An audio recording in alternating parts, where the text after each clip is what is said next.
Hello you lovely cups, it's the Dragon Lord here, back again with part 2 of part 5 of What If Luffy Had the rinnegan. Now before I start, there will be a Discord link in the description where you can vote on my weekly what ifs. Quick thank you to both Claire-chan for the thumbnail and a huge thanks to Nectar for the background panel. Also, first part of this video will be voiced by Claire-chan, so if anything is mispronounced, just don't mind it. I'm sorry in advance for anything that's mispronounced, and if you get triggered by it, it's her first time, don't be too mean. Anyway, let's get back into it. Quick recap. The crew would go to Reverse Mountain, where they end up meeting Laboon on the other side.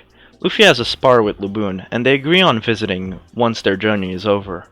They end up in some weird town, where they beat up Baroque Works agents. After acquiring Vivi and Igaram on their ship, a weird woman shows up. After Luffy uses his jutsu, they realize that she's using Crocodile.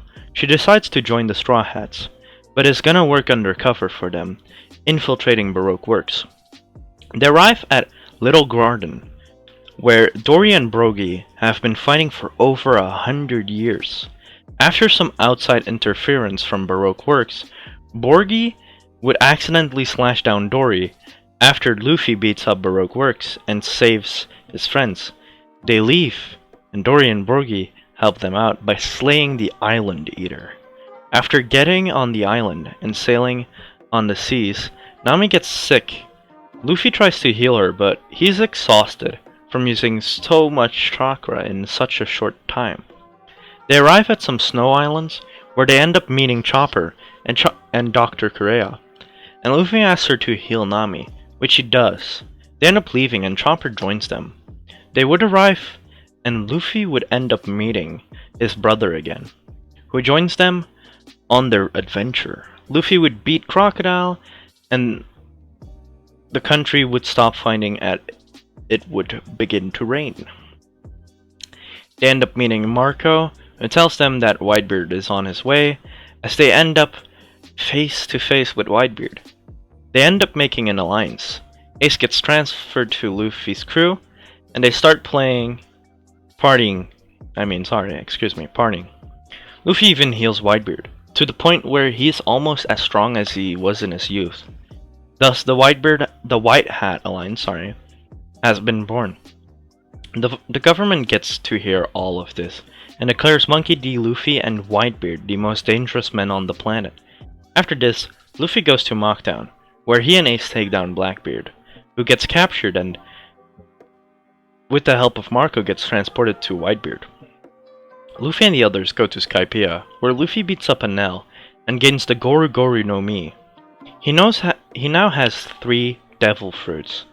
They end up saving Skypiea and getting a lot of money. They leave, and this is when they find a train on the water.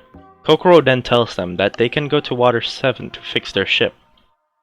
They do, and it gets revealed that Mary can't be fixed, but Frankie asks Luffy if he can make him a ship. And the entire battle with Usopp happens, but Usopp gets beaten easily. But anyway, go ahead, Claire. Cups, it's Claire. Oh, you lovely Cups, it's Claire-chan, and I'll be voice acting for a bit. Meanwhile, Chopper and Sanji find Robin. Robin explains that there is a darkness in her heart that will engulf the rest of the crew if she stays any longer, and declares that she is leaving. Sanji tells Chopper to go back and tell everyone what happened, but he has something else he needs to do. Luffy, Zoro, Nami, and Chopper gather together and reach a conclusion that Robin may be being forced to do everything by the man in the mask, but Zoro points out that it would not be good to have false hope. Either way, they conclude that there will be another attack that night and they should confront her there. At the Galila headquarters, all of the workers and foremen gather to protect the director.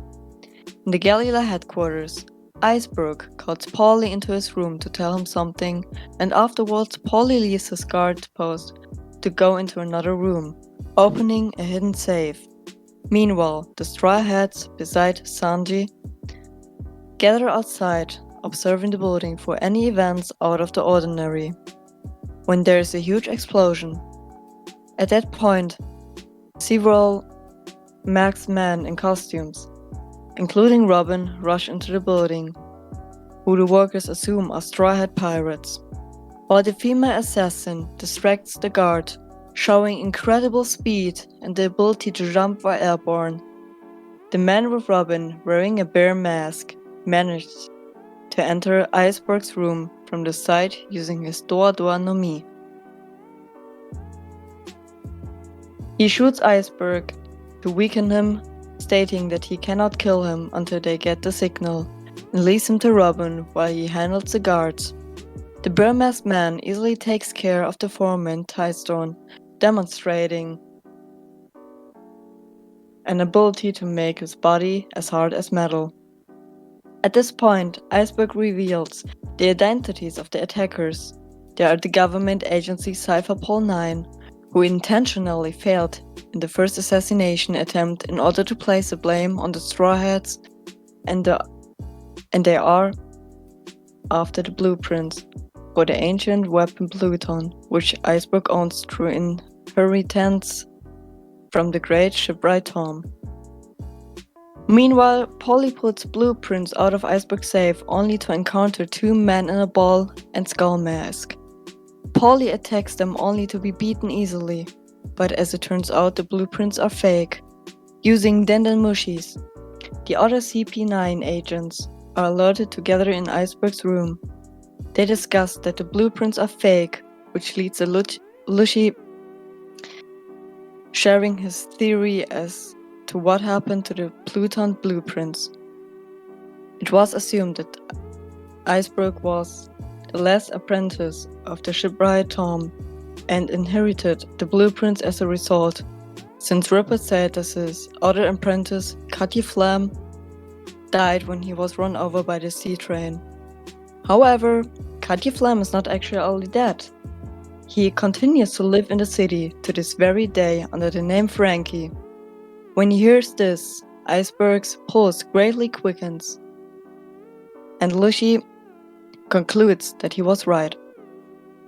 The CP9 members are about to leave, but this is when the Straw Hats barge in and surround them. Now, the CP9 know that they don't stand a chance against the Straw Hats, so Luffy decides to show off his Neko no Mi, and this is when Luffy, Ace, and Zoro decide to attack him. But he disappears, and so do the other CP9 members. As Luffy says, "Damn it," an explosion goes under them, making Iceberg, Nami, and Chopper pass out. At this point, the four CP9 agents leave and come across several Frankie family members, who are yelling around town that Luffy has to go to the workshop under the bridge to discuss ship details.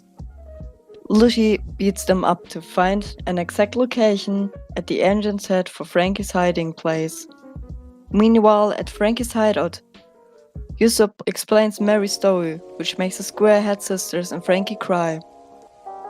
As Usopp explains that on Skype Pier, he saw someone fix the ship, Frankie tells him that he was a Klaboterman, and that they show up when the ship is near destruction, to warn the crew, but they only show up to ships that were loved.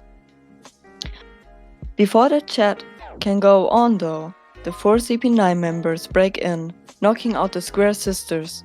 Frankie recognizes them as being from the Galila Company and attacks them, asking them what they think they're doing there.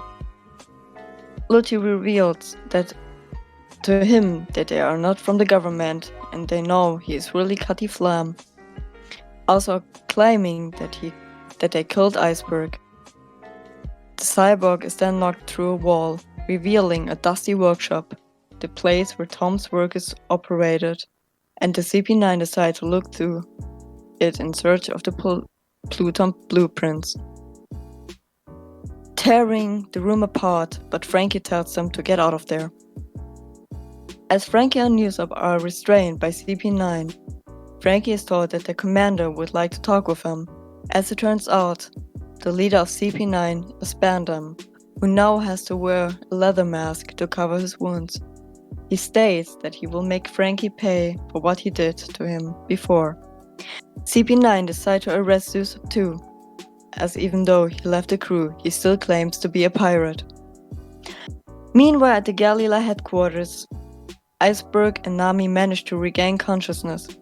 This makes Luffy ask her if she is okay. She blushes and tells him that she's fine. Then Iceberg requests to the other carpenters that they speak alone. Iceberg then reveals that Robin told him that CP9 could call for an island-destroying fleet of battleships, known as the Buster Call, thanks to permission from Akodi, and that they would use it on the Straw Hat Pirates if Robin did not help assassinate Iceberg and come with them to be executed at Inai's lobby. In other words, the goal she cannot reach when with the Straw Hats is for the 7 crew members, excluding herself, to leave the island safely. With the knowledge that Robin did not betray them, Nami rushes to wake up Chopper.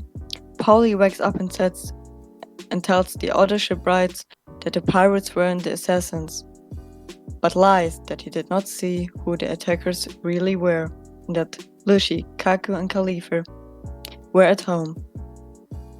Nami rushes to stop the sea train, led by Polly and several other Galila workers, while Luffy, Zoro, and Ace find some Frankie family members that are beat up. They ask them to go help Frankie at the workshop under the bridge and give them the exact location. They rush over there to find the 2 Square sisters knocked out. As Luffy helps one up, she tells them that Frankie got taken together with a long-nosed man. At the Blue Station, the 4 CP9 agents, along with Corgi and the prisoners, board the sea train as Sanji observes the situation. Due to the severe weather conditions, the sea train is forced to depart from the station early. As the train starts to leave, Sanji sneaks on board, but Nami and the others get there just in time to see it leave. Thankfully, the carpenters find a note from Sanji that states that he is on the train along with a baby Dan Mushi, so they can contact each other once he finds a Dan Mushi on the train. Thus, Nami switches her priorities to finding a ship to chase after them, but Polly said it would be crazy to use a ship during Aqua Laguna. During this, Kakao watches the ocean, noticing that the distance, the water drawback, shows how strong the falling waves will be during Aqua Laguna. This year, the water draws back an abnormally large distance, given the appearance of the ocean drying up. Meanwhile, Luffy's team and Nami's team catch up with each other, and they decide it's the best to go after Sanji. On Puffington, Sanji tries to decide the best course of action when he is found by an agent. He kicks the agent through the cart, drawing the attention of everyone there. One of them suggests alerting CP9. But the CP6 agent, Jerry, a very tall man that needs to bend over to fit in the cart, says that there is no need to do that. He tries to fight Sanji only to be beaten without any effort. In the car where CP9 is staying, Corgi explains that in the 5th car is the Marine Captain T-Bone, in the 4th car, wands of CP7, and finally in the 3rd, the newest member of CP9, Nero, making it so that there is no chance of any attackers reaching them. The Straw Hats discuss how they are gonna catch up. Nami says they will have to get a ship, but Paulie points out it's useless since no ship can get past a normal Aqua Laguna and this year's is far beyond average. At this point, Kokoro says that if any ship could get past this, it will be the sea train and tells the Straw Hats to go follow her. She takes them to an old sealer where the prototype sea train Rocket Man was kept, and they find Iceberg finishing up on maintenance. He had the same ideas as Kokoro and came to the warehouse earlier to get it ready, and the train is ready for departure. Luffy, Ace and Zoro manage to fully recover by eating a bunch of meat and sake brought by Nami and a pair of conductors. Before they can leave, the Frankie family appears before them. They tearfully request to Luffy that they come with them to Enai's lobby so they can rescue Frankie, and Luffy lets the group join them. As Luffy, Zoro, Nami, and Chopper get on board, with Kokoro conducting, the train launches out of one of the gates in the city straight into Aqua Laguna. Well, guys, that's where I'm gonna leave. It's back to you, Dragon. Thank you, Claire. I'll continue from here. As the train launches out of the city, the Frankie family attaches their cart to the train, bringing along their king bulls Sodom and Gomorrah, and Kokoro steers the ship onto the tracks, greatly boosting its speed. Being a prototype, Rocketman's speed cannot be controlled, and once it gets on the tracks, it's almost impossible to steer. As it turns out, Chimney, Gunbei, Pauli, Tilestone, and Lulu stowed on board. After Pauli tells the other two foremen the identities of the assassin, he reveals that he came along to avenge Iceberg, since they share a common enemy. The Straw Hat Pirates, Galilei Company, and Frankie family officially form an alliance. Meanwhile, on the Puffing Tom, Sanji breaches the next car, which is where Usopp and Frankie are being kept. After being convinced that Frankie is good by Usopp, Sanji reluctantly frees both of them, and they climb on top of the next car, where Captain T-Bone is stationed. Using a Den Mushi from the previous car, he calls Nami and is told about Robin's situation. Back at Rocketman, a huge wave is coming towards them, and despite the best efforts of Frankie family and the Galilei foreman, they cannot break it apart. At this point, Zoro and Ace step in, combining their powers to do a 12,000 pound or 1,200 pound Fire Phoenix, making a massive hole through the wave. This makes the others relief, but then an even bigger wave shows up. As Zoro and Ace prepare another attack, Luffy tells them it's fine. As they look over to him, they see Luffy's arm transform into a kind of massive rubber cannon, as he says, "Triple Devil Fruit combo, Railgun Blaster," as a massive beam shoots out of Luffy's arm, destroying the wave. As the others just stand in shock, they ask him how he did that. Luffy explains by making his hand giant, he will then use his prayed up half to transform it into a kind of massive cannon.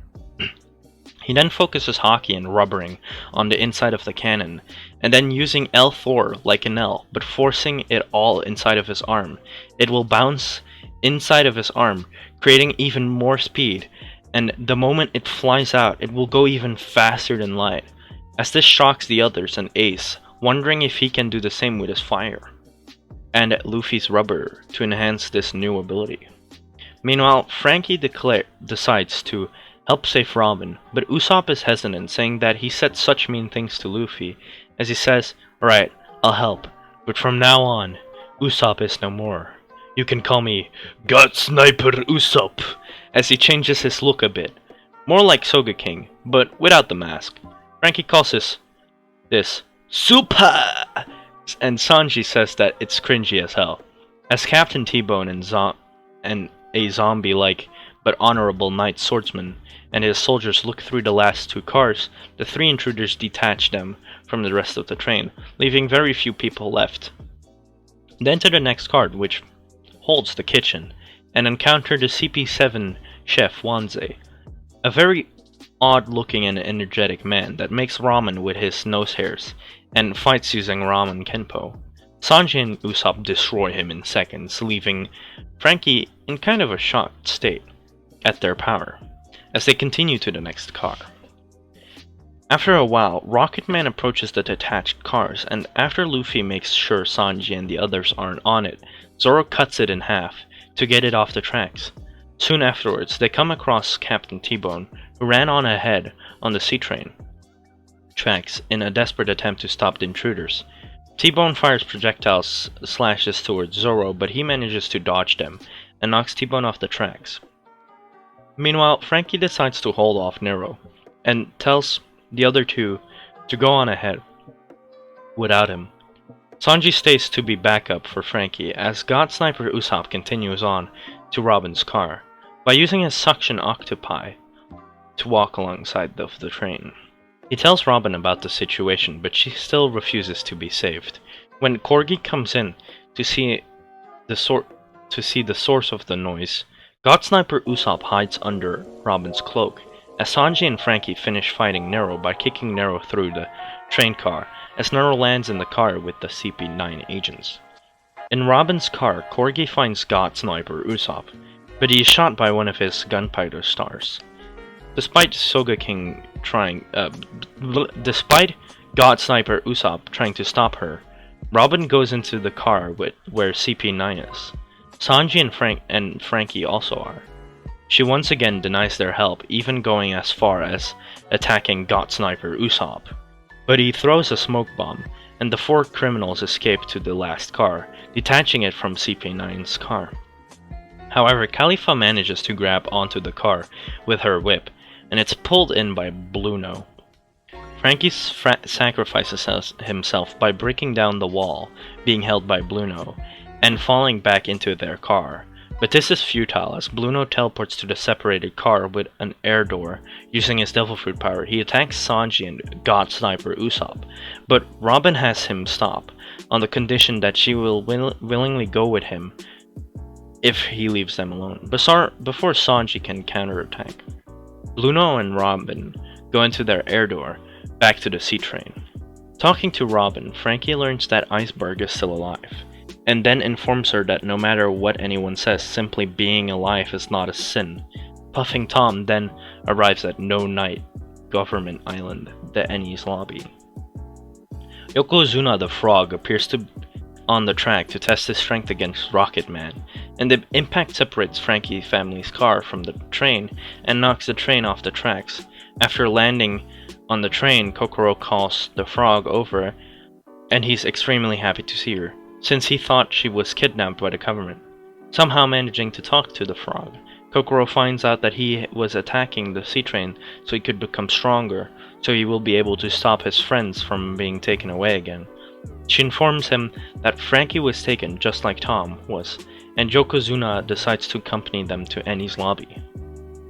Meanwhile, the Frankie family comes across the car Sanji and God Sniper Usopp were in, and the two board theirs. Rocket Man and the Frankie family's car reconnect, and upon seeing Usopp, some of the Straw Hats get angry, but Usopp goes into a bowing position as he says, "Luffy, I'm sorry for what I said and for what I've done, but after talking to Frankie, it's made me realize that it was me hurting the Mary. Please let me help you save Robin, because I can't see another one of my friends disappear." Everyone in shock starts kind of crying. Both Luffy and Ace have the biggest smiles on their faces though, as Luffy says, "Why would I ever not want you around, Usopp?" He says this whilst laughing. As Usopp wipes his tears, he says, "You're wrong, Luffy. I'm no longer Usopp. If I'm going to be part of this future Pirate King's crew, then my name can't be Usopp. From this day, my name is God Sniper Usopp." "Nice to have you, God Sniper Usopp," Luffy says with a big smile on his face, holding back his laughter from the cringiness, as they exchange some info before arriving at Enies lobby. While they are talking, the sky starts to turn blue again. Enies lobby comes in sight, while the others battled with the giants Oimo and Kaishi. Dog-riding guards, monstrous juror, and a three-headed judge, Luffy rushes ahead and engages the numerous marines and agents on the island. In spite of their numbers and numerous wrong turns, he overpowers them and eventually reaches the roof of the courthouse. Meanwhile, Spandam gloats with overconfidence until a marine finally reports in that casualties are mounting at a horrific rate, over 16,000 so far, with Luffy himself responsible for over half of that total. Furthermore, thanks to his previous contact with Dory and Brogy, God Sniper Usopp was able to convince Oimo and Kaishi to defect. For the first time, fandom starts to panic, On the courthouse roof, Luffy encounters CP9 Agent Blueno. Unlike last time, Luffy is able to keep up and match his skill easily. Then Luffy reveals that he's actually been holding back all this time, and that he actually easily outpaces Blueno, even without using one of the six pass techniques, or normal 6 techniques that they use. Luffy does learn the technique, but when he uses it, he goes way faster than any user of it. Soru is the technique's name. Since his base speed is already faster, he doesn't need to reveal gears second. Luffy easily knocks out Blueno and continues on his path. The others finally catch up, and the CP9 and Straw Hats face each other. Robin's past is finally revealed, as well as her last reason for being unwillingly to return to the crew.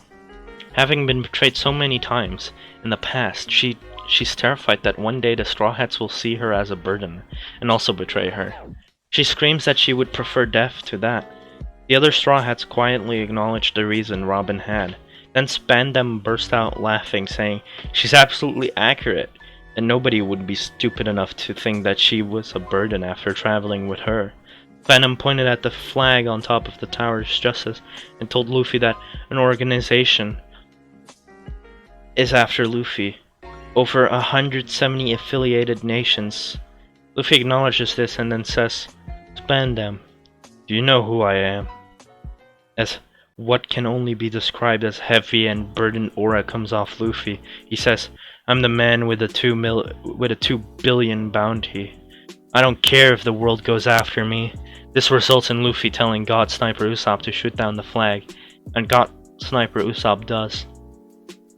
Robin and all the Marines and agents in Ennie's lobby, beyond words, the Straw Hat pirates had just declared war on the world government.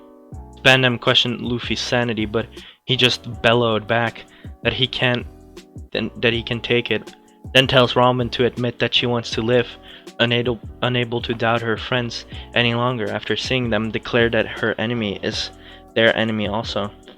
She tearfully begged them to take her out to sea with them. At this point, the Frankie family finally managed to pull the levers, and the drawbridge between the courthouse and the Tower of Justice began to lower. The Straw Hats waited impatiently, while Spandam is terrified. However, Judge Baskerville ordered the personnel to fire the mortar cannon to forcibly stop the drawbridge.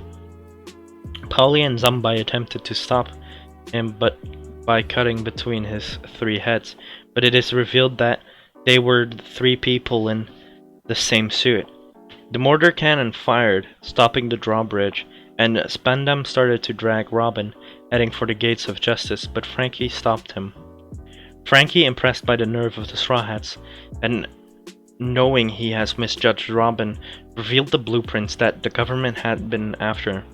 He explained that the architect who wrote the blueprints of Pluton thought there shouldn't be a weapon like this without having a weapon against it, in case of it falling into the hands of someone like Spandam. Because he figured this was the only way to satisfy the wish of the architect, Frankie then burned the blueprints right in front of CP9, telling them that he is betting on the Straw Hats' victory. If they lose and Robin is taken, the world will end, but if they win, Spandam will be left with nothing. He told Luffy that he will help him with his fight. In anger, Spandam pushed Frankie over the balcony, but Kokoro contacts the Straw Hats and told them to jump into the waterfall. Luffy complied, bringing the rest of his crew with him, and they land on the Rocket Man. As it shoots off the half-open drawbridge, the train caught Frankie on its front before plowing into the Tower of Justice. Spandam is shocked and immediately started to drag Robin away, heading to the gates of justice. Before he leaves, he tells CP9 that they have permission to massacre all the invaders.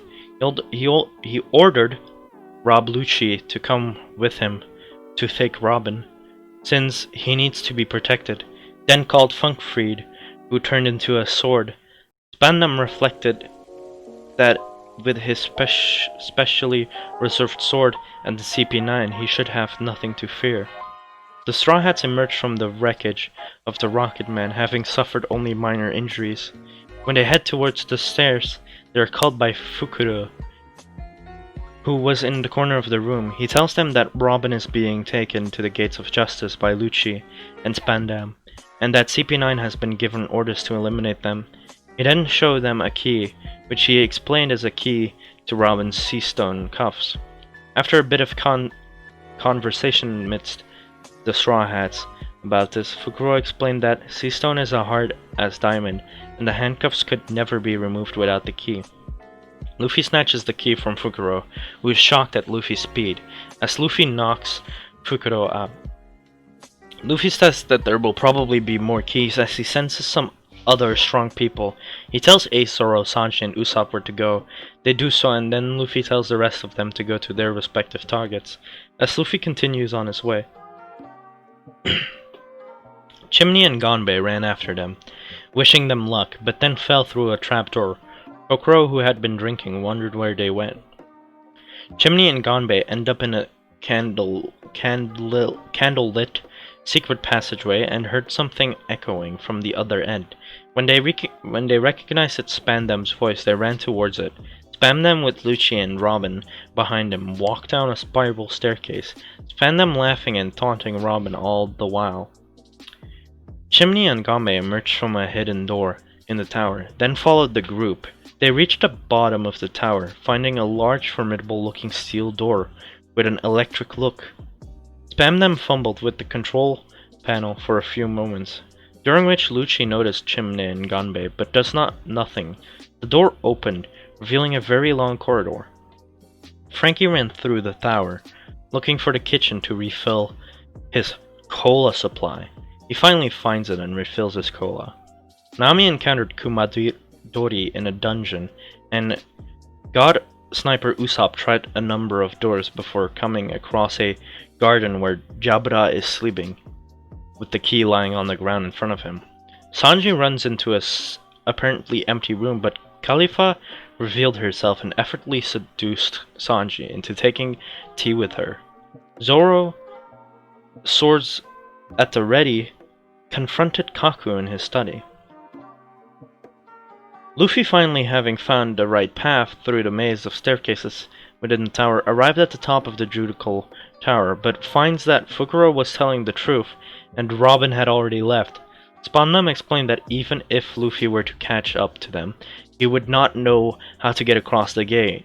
Kaku, claiming to be CP9's best swordsman, tested his sword style against Zoro. After a duel revealed that Zoro is far superior, he declares Zoro as a worthy opponent, and it uses his newfound Devil Fruit ability for the first time. Meanwhile, God Sniper Usopp tries to steal the key from a sleeping Jabra without a fight, but before he can reach it, a rooster appeared and makes some noise, startling him into making noise as well. That woke Jabra up. He recognized God Sniper Usopp as a pirate and attacks him, revealing his Devil Fruit ability, Inu Inu no Mi, or the Wolf Fruit. The fight is then interrupted by the room ceiling collapsing. Zoro falls down, followed by Kaku, whose Devil Fruit gives him the form of a giraffe. However, his inexperience with this new power caused him to accidentally transform into the full animal form. Jabra finds Kaku's new appearance very funny, and they get into an argument, until Zoro reminds Kaku of their fight. He subsequently changed into his hybrid form, but his appearance makes Zoro lose his focus, and made Jabra even laugh harder. Noticing their distraction, God Sniper Usopp tried to immobilize the assassins with a pair of sea-stone cuffs he finds, but only succeeded in hitting Jabra, as his aim was spoiled by laughing at Kaku. Kaku loses it because of everybody laughing at him, lost his temper, and cut the tower in half with his Rangyaku Amane Dashi. Zoro and God Sniper Usopp avoid the attack. Zoro makes quick work of Kaku, revealing his true power as he says, "Flaming Kyutorio." An illusion of an Asura statue stands behind him, with an illusion of 9 flaming swords. Luffy makes quick work of Kaku, Zoro makes quick work of Kaku, as God Sniper Usopp forces Jabra to eat a fruit that makes him fall asleep. After 3 cups of tea, Sanji came to his senses and demanded Khalifa's key. She took advantage of his reluctantness to hurt women and kicked him across the room. Finally, Luffy reached the bottom of the Judicial Tower where he can see the gates of justice in front of him. The only problem is that between him and the gates is a giant whirlpool. Nami is nearby killed by Kumadori before Chopper attacked him to rescue her, and she escaped having stolen Kumadori's key. Sanji suddenly fell from an upper story, his body terribly wounded and deformed by some unknown power into a doll-like figure. He explained his plight to Nami, who gently chastised him for his foolishness before advancing to face Khalifa herself. At the Gate of Justice, Luffy nearly crossed the whirlpool by jumping over it, but gets stopped by Gonbei and Chimney, who led him to a secret passage that Spandam had used earlier. It led to the lower areas of the tower and eventually to an immovable steel door. Luffy easily broke through it by just punching it, as the door would actually go flying a bit.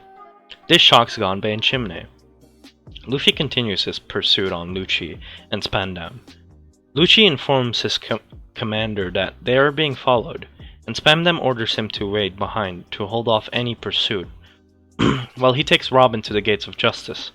Frankie finishes recharging as he finds Chopper standing on top of Kumadori, as he looks at Chopper, who is currently in his monster point. Somehow Frankie manages to calm down Chopper, who passes out in Frankie's arms. In Khalifa's room, Nami's battle seemed to have ended prematurely. She lay paralyzed on the floor as Khalifa calmly took a bath. Nami, recovering her strength, tried to attack the CP9 agent, who defended herself with her newfound devil fruit powers. She's revealed to have eaten the Awa Awa no Mi, which allows her to create bubbles, which can weaken enemies, harden into soap for defense, or even transmute an enemy's body entirely. Having worked this out, Nami continued to fight, but is soon weakened by Caulifla's bubbles. Down in the basement, Luffy finally caught up to Lucci, who held him at bay, while Spandam escaped towards the Gates of Justice with Robin. When Robin tried to escape, Spandam attempted to summon CP9 with his ordinary Den Den Mushi, but used the golden Den Den Mushi by mistake, which summons the Buster Call, a powerful marine fleet with orders to destroy the entire island. Realizing his mistake, Spandam contacted all the marines stationed on the island, ordering them to report in. Meanwhile, Marine Headquarters receives the Buster Call signal on the silver Den Den Mushi, noting the target to be Annie's lobby. They decide to launch the fleet straight from headquarters so as to reach there within 30 minutes. Spandam, at first panicking and not realizing that he is still on air, started to gloat that the lives of Marines do not matter as long as he can bring Robin alive to the Gate of Justice. Robin cut in on his broadcast with a warning to the Marines.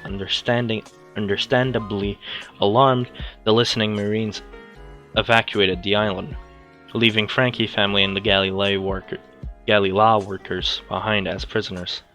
Hearing Robin's warning, Luffy tried to force his way past Lucci to reach her, but Lucci fought back fiercely and stopped him in his tracks, forcing him to continue the fight. It is at this point that Lucci throws something at Luffy, but Luffy can't see what. More on that later. Jabra and Kaku decided to end their fight with Zoro and Usopp quickly in order to escape the approaching bombardment. In Caulifla's room, Nami decides to stop holding back and finishes her off quickly. Sanji would wake up, releasing that he can't sit around, as he rushes up the stairs to find that Nami already beat her. Robin tried to escape from Spandam, but he stopped her by attacking her with Funkreed. Meanwhile, all of the other Straw Hats gather and are trying to find Luffy. Robin tries to escape from Spandam, but he stopped her by attacking with Funkreed. Polly managed to untie the other captives, and they tried to find an alternative way off the island. Meanwhile, Spandam dragged Nico Robin across the Bridge of Hesitation, a long bridge that leads to the Gate of Justice. Frankie caught up to Luffy and Lucci and asked Luffy if he needed help, but Luffy snapped at him, telling not to interfere. He told Frankie to take the keys and head to where Robin is. Behind the door, Lucci is guarding. Robin admitted she is afraid of death and tried to escape, even biting down on the bridge to stall for time. At the same time, she insisted in her mind that the crew will come to save her, and that she has to trust Luffy, the one she loves. For some reason, Luffy seems way weaker than usual, even looking a bit sick. As he's only able to just keep up with Lucci, Frankie does manage to get past them, as Luffy even uses gear 2nd and 3rd, but can't get any actual hits in. On the bridge, Spandam dragged Robin by a rope, gloating that no one will ever reach her because he set up landmines behind them. He then explained that his father, Spandine, was the one who led the destruction of Ohara, which infuriated Robin. There is an explosion as Frankie triggered the landmines and is blown into the water. And Spandam laughed that no one will save her. Spandam suddenly is hit in the head by a missile, and the Marines waiting to transport the prisoner are also attacked. God Sniper Usopp had fired the shots from atop the Tower of Justice, a distance that none of the Marines could hit with any weapon, and none of them could see without binoculars. Robin escaped, and the Marines fired at her, but Frankie jumped in the way to block the bullets. God Sniper Usopp shot the remaining keys to Frankie, leaving him with all the keys to use to Robin's cuffs. Spandam is shocked that CP9 was defeated with all the keys in hand. Frankie eventually unlocks Robin's Seastone cuffs. Robin thanks God Sniper Usopp, but he replied that she should save the thanks until later. God Sniper Usopp also tells Robin that she is now free to do whatever she wants, and Robin made her decision. Using her Devil Fruit abilities, she attacked Spandam. The celebration is cut short when the Buster Call arrived, and the top of the Judicial Tower is blown up. The defense surrounding Enies Lobby is also destroyed. Frankie shouted out that this is their last chance to escape, as there is an escort ship at the end of the bridge. In the tunnels beneath the towers, Nami, Kokoro, Chopper, Chimney, and Gonbei continued their escape. The battle with Luffy and Lucci raged on. Luffy is able to land an attack on Lucci, who is forced back with pain. Lucci then explained to Luffy that his Gear 2nd ability is wearing his body away and shortening his lifespan by pumping blood into his legs, causing his blood flow to speed up. Luffy yelled back that he does not care and wishes to save his comrades first. So Lucci raised the stakes and used a Rangyaku to smash a wall, causing water to flow into the tower and the tunnel system below. Anyone in it will drown. Spandam ordered the Marines to take back Robin, but the Marines stopped as they see the Buster Call approaching. The Buster Call is now upon Enies Lobby and is about to destroy everything. The fleet appears along with the 5 Vice Admirals. The Buster Call Marines explain that they can destroy everything but the bridge on Enies Lobby, because Robin is standing there. Although Spandam thinks it is because of his presence, it is revealed that during the last Buster Call, everything on Ohara was destroyed except the ground where Spandine was standing. The Frankie family continued to rush to the Gate of Justice. Meanwhile, God Sniper Usopp falls to where Sanji and Zoro are located. They tried to get the God Sniper Usopp to leave, but he is slowed by injuries. He tried to explain the properties of Kabuto, but it is cut off by Sanji. Nami, Chopper, Kokoro, Chimney, and Gonbei are currently under where Lucci and Luffy are fighting, which is also filling up with water. Having exhausted himself, Luffy is attacked fiercely by Lucci, who taunted that he thought Luffy was stronger, so Luffy unleashes Gear 3rd, briefly explaining how it works. His arm then swelled to massive properties and he attacked Lucci with a gigantic pistol, sending him flying through the wall and towards the sea. Marine asked Vice Admiral Doberman how to handle the capture of Nico Robin. The Vice Admiral ordered them to ignore her and began to explain about Lucci's past. In the tunnels, Zoro, Sanji, and God Sniper Usopp heard a sound of water and see Nami, Kokoro, Chopper, Chimney, and Gonbei running away from the rushing water. The water began to fill up the passage, engulfing them all. Lucci, after receiving a Gear 3rd attack, is knocked out and landed on one of the Marine ships. After recovering, Lucci returns to human form and takes off his shirt, showing scars on his back similar to the world government symbol. Luffy inhaled deeply and then attacked the ship, summoning a huge meteorite to make it sink. The Marines fired at him, but Luffy was unscathed. Luffy resumed his fight with Lucci, attacking with his lightning abilities as well as his rinnegan abilities. Somehow Lucci manages to dodge them all though. Vice Admiral Oniguma noted that Lucci and Luffy fighting and ordered the fleet to target the ship they are on. He explained that if it's Lucci, then he will survive. A Marine objected to the idea, saying that 1,000 Marines are on board the ship. The Vice Admiral killed the Marine on the spot, asking if he can protect the future from a criminal with his weakness. The ships begin firing, and the ship that Luffy and Lucci is on is hit. Luffy escaped the bombardment, returning to the tower. However, when he lands, he is shrunk from the side effects of Gear 3rd, and hid from Lucci until he can return to normal size. Spandam mocked the pirate, thinking Luffy died in the attack, and continued to brag about the Buster Call until Frankie punched him in the face.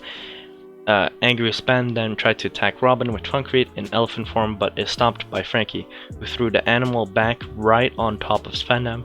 Lucci found Luffy and began to attack him. However, right before Lucci could strike the finishing blow, the damage from the Gear 3rd attack starts to hurt. As he struggled with the pain, Luffy returned to normal in the tunnels, and currently in the tunnels, Zoro and the others slowly drown. As they neared death, Kokoro saved them all by revealing her true identity as a mermaid. Robin and Frankie hijacked Spandam's escape ship, and Kokoro soon arrived, jumping into the ship with the unconscious Straw Hat crew. Robin and Frankie thank her as she changed back into a human, and their friends woke up, but they realized they still need to wait for Luffy. Meanwhile, Ace steals treasures and maps from the Vice Admiral's ships, as when he finishes he sinks some of them. There's like one that survives. Meanwhile, Oimo and Kaishi, who had been carrying Zambai, Mozu and Kiwi, the rest of the Frankie family, Pauli Lulu, Tilestone, Sodom, Gomora, and Yokozuna out of the path of the Buster Call, finally reached the exit of Eni's lobby. Back at the battle, Lucci hits Luffy with the most powerful Rokushiki technique he knows, damaging Luffy heavily. However, it only leaves Luffy more determined than ever to defeat Lucci, to capture Nico, Robin, and Zoro. And the rest of the crew get ready to fight back, so that Robin will not be recaptured. The Marines are astonished by the crew, noting that one pirate crew was able to take down Eni's lobby and CP9. God Sniper Usopp spots Luffy, who looks extremely exhausted as he spots a little bug attached to Luffy's neck. He points it out to Luffy, who grabs the bug and destroys it. After destroying it, a huge amount of light can be seen coming off Luffy, who feels completely re-energized as he looks at Lucci, who tells him that, "So you found my bug." As Luffy says, "What the hell was that, Lucci?" Lucci tells Luffy that it's a prototype bug created by the government to weaken powerful pirates. Luffy easily beats Lucci, and they end up escaping. Zoro's sword still breaks, and they end up escaping because of the Mary showing up to save them. They give the Mary a kind of Viking funeral as they lit her on fire. They all start crying. Ace shows up with a small ship to return to Water 7. 2-ish days pass, and Frankie tells the Straw Hats that the thing he bought with their 200 million berry has arrived, that he will create a ship for them, and the Straw Hats agree as Frankie starts working on the ship, together with Iceberg. As a marine ship docks on the island, as Garp comes in shocking Ace, as Nami asks if he knows Garp, as Ace says, "That's my grandpa." Luffy wakes up seeing his grandfather and gets a huge smile on his face, greeting his gramps. Garp scolds the two since Luffy became an emperor and he even aligns with Whitebeard, and Ace joins Luffy's crew.